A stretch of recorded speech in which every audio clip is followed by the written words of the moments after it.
करते हैं? बेटी बचाओ बेटी पढ़ाओ पढ़ने में अच्छा लगता है, सुनने में अच्छा लगता है, कहने में अच्छा लगता है, पर किस लिए? बेटी को पढ़ाएं किस लिए? उसे धरती पर लाएं किस लिए? क्या सिर्फ इसलिए कि घर में कैद करके रखा जाए? कब तक उसे यूं ही डर डर कर जीवन बिताना होगा? हर दर्द दिल में छिपाना होगा। पढ़ने की बेटी को घर से बाहर ही जाना होगा, पर उसे खुद को आजमाना होगा। सड़क छाप रोमियो तो कभी जगदर्दियों से खुद को बचाना होगा।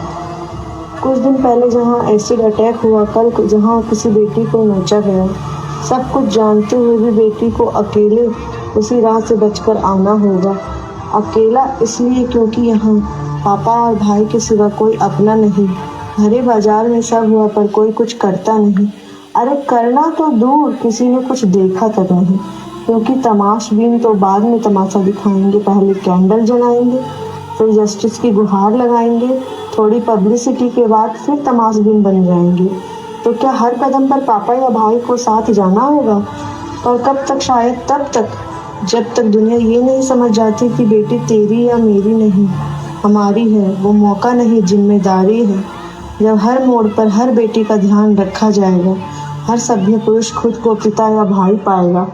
देख लेना जल्द ही फिर ऐसा दिन भी आएगा, हैवानियत करने वालों का नामो निशान मिट जाएगा। और आगे सर को मनोबल बढ़ाएं, स्कूल को प्रगति की ओर ले जाएं, स्कूल को डेवलपमेंट के लेकर जाएं। और आशा और विश्वास करते हैं कि बच्चे लोग को खेल कूद में भी आगे की ओर ले जाएं, क्योंकि आज देश लेवल पर खेल में जितनी रुचि होना चाहिए वो खेल में भी आगे डेवलप करे। इसी की बातों के साथ अपनी बातों को विराम देते हैं। जय हिंद, जय झारखंड, जय इस विद्यालय के लोगों सभी को फिर से मैं साधुवाद। यहाँ के मंच संचालक, यहाँ के मीडिया प्रभारी आए हुए हैं इस स्कूल को आगे की ओर बढ़ाने के लिए, और यहाँ के शिक्षक शिक्षिकाएं मेहनत करें, लगन करें, ताकि अभी बच्चा मान ले 50 है तो आगे बार 100 हो। इसी कामना और इसी विश्वास के साथ अपनी बातों को विराम देते हैं। जय हिंद, जय भारत। धन्यवाद सर, बहुत ही अच्छा आपका स्पीच रहा और बहुत ही विस्तार से आपने हमें बताया। और आपका भी कहने का यही मतलब है, जो मेरा थॉट में है, जो मेरा विजन में है, कि हमें बच्चों को हर तरफ से इंक्रीज करना है और हर तरफ से आगे बढ़ाना है। वो पढ़ाई का हो, खेलकूद का हो, सांस्कृतिक माहौल हो, यानी हर क्षेत्रों में मुझे उन्हें अवगत करा देना है कि बेटा इस क्षेत्र में भी आप आगे बढ़ सकते हो, इस क्षेत्र में भी आप आगे बढ़ सकते हो। बाकी बच्चे जब समझदार होंगे, उनकी जिज्ञासा जिसमें होगी वो आगे बढ़ जाएंगे। बहुत ही विस्तार से आपने बताया, इसके लिए बहुत बहुत धन्यवाद परफॉर्मेंस का। और ये जो एनुअल फंक्शन किसी भी स्कूल का होता है, उसको मैं इस तरह से देखता हूँ कि जैसे आप लोग त्यौहार मनाते हैं, शादी ब्याह का माहौल घर में होता है, जहाँ बच्चे बिल्कुल खुल कर आते हैं सामने। जो बच्चे स्कूल में पढ़ने लिखने में भी थोड़ा कमजोर हैं, वो अभी इस प्रोग्राम में खुलकर आते हैं सामने। तो क्या होता है ना कि उनकी प्रतिभाएं हम लोग के सामने आती है।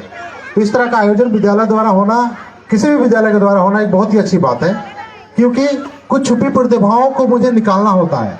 बहुत ही खुशी की बात है कि हमारे चीफ गेस्ट, हमारे चीफ गेस्ट, हमारे दिल्ली में 2 चीफ गेस्ट हैं। एक हमारी सिंदूर पंचायत की मुखिया श्रीमती सरोज देवी हैं, और दूसरा है हजारीबाग के जाने माने डेंटिस्ट मिस्टर जिशान खान। तो जैसा सूचना मिल रही है कि डॉक्टर साहब आ चुके हैं, मैं आप लोगों से अनुरोध करूंगा कि उनके आगमन पर खड़े होकर जोरदार एक क्लैप करेंगे, क्योंकि ये बहुत ही सुंदर व्यक्तित्व के लोग आदमी हैं और बहुत ही प्रसिद्ध डेंटिस्ट हैं। बहुत ही कीमती समय निकाल के डॉक्टर साहब आए हैं, क्योंकि इनका भी शेड्यूल बहुत ही व्यस्त रहता है। वो हम लोग के अनुरोध को बिल्कुल उठा नहीं पाए। इनके लिए विद्यालय परिवार और हम लोग हमेशा आभारी हैं कि इस छोटे से विद्यालय के लिए उन्होंने अपना समय निकाला। आप जितने भी लोग आज इस सभा में मौजूद हैं, बच्चों को उत्साहवर्धन कर रहे हैं, आप सबों के प्रति विद्यालय परिवार हमेशा हमेशा आभारी है और धन्यवाद कहती है। बिल्कुल सर का वेलकम करेंगे जोरदार ताली बजों के साथ। बोला जाता है कि सफलता आदमी के कदम चुनती है, और सर इतने सफल होकर भी इतने विनम्र हैं कि हमें इनसे देखकर कुछ सीखने को मिलता है। और आप लोग भी सीखिए कि हमारे समाज में कैसे व्यक्ति हैं कितने क्या कहूं मैं इनकी शान में जनाब। इनकी मेहनत और शोहरत को बताना, इनकी मेहनत और शोहरत को बताना स्वयं में सूरज को दिया दिखाने के है समान। Welcome sir, welcome sir. आपने समय निकाला, इसके लिए विद्यालय परिवार, विद्यालय टीम बहुत बहुत आभारी है। आपके आने से, आप लोगों के मौजूदगी में हमारे इस कार्यक्रम में 4 चांद लग गए। ये बिल्कुल ही आस्पर्णीय हो गया। जीवन का अच्छे पलों में से इनमें से एक पल आज है जो मैं आज आप लोगों के साथ व्यतीत कर रहा हूं। ताउम्र याद रखूंगा सर। थैंक्स सर, आप सबों को बहुत बहुत धन्यवाद।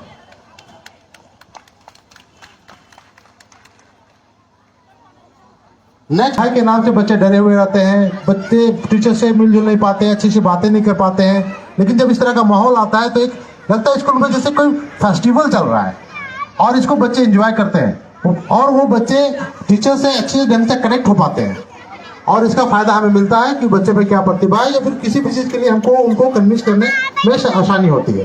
तो इस तरह का आयोजन बहुत ही सराहनीय है और इसके लिए मैं विद्यालय टीम को बधाई देता हूँ। नेक्स्ट मैं जिन्हें आमंत्रित करने जा रहा हूं एक छोटा सा स्पीच के लिए, वो हमारी सिंदूर पंचायत की मुखिया श्रीमती सरोज देवी हैं। ये हमारे क्षेत्र में एक स्त्री शक्ति के रूप में आगे बढ़ी है और निस्संदेह हमारे क्षेत्र की जितनी भी स्त्रियां हैं, जितनी भी महिलाएं हैं, जितनी भी माताएं हैं, वो इनसे जरूर प्रेरणा लेंगी और ये कोशिश करेंगी कि जीवन में अगर वो मेहनत करें, उनमें लगन हो और उनमें कुछ चाहो तो कुछ अलग करने का, कुछ समाज के लिए करने का, तो वो आगे आ सकती हैं और कर सकती हैं। मैं बहुत ही इनसे प्रभावित हूँ, हमेशा इनसे मैं प्रेरणा लेता रहता हूँ क्योंकि इन लोगों का आगे आना हमारे समाज के लिए, हमारे देश के लिए एक बहुत ही अच्छी बात है। मैं उम्मीद करता हूँ कि इनसे आप लोग भी प्रेरणा लीजिए और जहां है, जिस जगह पे है, उस जगह से आगे बढ़ जाइए। कल क्या हुआ इसका हमको नहीं सोचना, हमें कल क्या करना है हमें इसका सोचना है। समय कुछ ऐसा चल रहा है कि हमें अपना आगे का गोल सेट करना होता है। अगर हम लोग अपना मान लीजिए आज उम्र हम लोग का बीत चुका है, हम लोग कोई जॉब नहीं ले सकते हैं, वैसा कुछ जगह पे नहीं पहुंच पा रहे हैं, तो ठीक है, हमारा जिंदगी स्थिर हो गया, जहां है वहां पे उसी तरह चलेगा। लेकिन हमें अपने बच्चों के लिए गोल सेट करना होता है, हमें उसके लिए प्रयास करना होता है और निस्संदेह हम लोग को प्रयास करना चाहिए। जो सपने, जो ख्वाहिशें मैंने देखा, हम लोगों ने देखा और जो अपने जीवन में मैं पूरा नहीं कर पाया, उसे अपने बच्चों के लिए देखना चाहिए कि चलो मैं नहीं कर पाया, कोई दिक्कत नहीं, तुम करो, मैं तेरे साथ हूं, मैं तेरे पीछे हूं। और इस तरह की धारणा के साथ मैं आज की जो हमारे बीच एक स्त्री शक्ति के रूप में मौजूद हमारी सिंदूर पंचायत की मुखिया हैं श्रीमती सरोज देवी को आमंत्रित करता हूं और उनसे आग्रह करता हूं कि वो आए, अपनी वाणी को 2 शब्द में रखें। हार्दिक शुभकामनाएं। हम इस तरह एनुअल फंक्शन में हर एक स्कूल में हम जाते हैं और हमारे जाने का मौका मिलता है और हम बहुत सारा देखे हैं कि बच्चों में मनोबल बढ़ना बहुत ज़रूरी है। तो बच्चों को अपने शिक्षक बहुत मेहनत और लगन से करते हैं और उसके माता पिता भी करते हैं और स्कूल के प्रिंसिपल भी करवाते हैं। तो हम चाहेंगे कि इस तरह एनुअल फंक्शन हर एक स्कूल में और इस स्कूल में होना भी ज़रूरी है। तो हमारे बच्चे आगे बढ़ेंगे और आगे की ओर सोचेंगे, पीछे कभी नहीं जाएंगे। और इसमें हमारे बच्चों में बहुत अच्छा नेतृत्व करते हैं, जैसे कि पेड़ पौधा के बारे में बताया इन्होंने कि पेड़ लगाना चाहिए। लेकिन हमारे गांव में महिलाओं को हम देखते हैं, सिंदूर पंचायत में बैठते हैं तो बहुत सारा लकड़ियां जैसे पत्ता लावे कह के जाती है और लकड़ियां डाल के लाती है, तो लकड़ी काटने को मना कीजिए, आप भी कीजिए मना, दूसरों को भी देखते हैं उसको भी बोलिए लकड़ी नहीं काटना है, जितना काम का यूज है उतना ही लकड़ी लाइए, पत्ता लाइए, ज्यादा मत कीजिए। तो प्रदूषण इसी तरह बढ़ रहा है और आजकल के दिन में तो बीमारियां भी बहुत फैल रही है, तो बीमारी से हमें बचनी है। चूल्हा जैसे लेडीज लोग धराती है प्लास्टिक से, तो प्लास्टिक मुक्त करना है, प्लास्टिक को चूल्हा नहीं धराना है।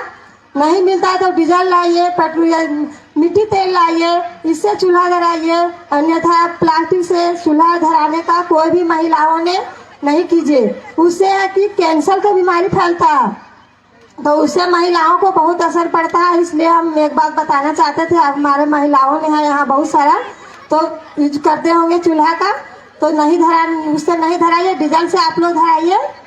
एक बात बताया। दूसरा बात है कि लकड़ी काटने में कोई भी, हमारे यहाँ भैया भी जैसे बैठे हैं, दीदी भी लोग भी बहुत बैठे हैं, तो इससे शिक्षित ले कि लकड़ी ना काटे, पेड़ पौधा हमारे घर के अगल बगल में पास में लगावे, ताकि उससे शुद्ध प्रदूषण मिलता है, शुद्ध हवा मिलता है और साफ सफाई रखे। और हम इस स्कूल, इस पंचायत के मुखिया के नाते से सभी को यहाँ बहुत बहुत धन्यवाद, और हमारे शिक्षक शिक्षिकाएं, प्रधानाध्यापक, बच्चों, प्रिंसिपल सभी को बधाई देते हैं। धन्यवाद। सिंदूर पंचायत, जय झारखंड, जय झारखंड।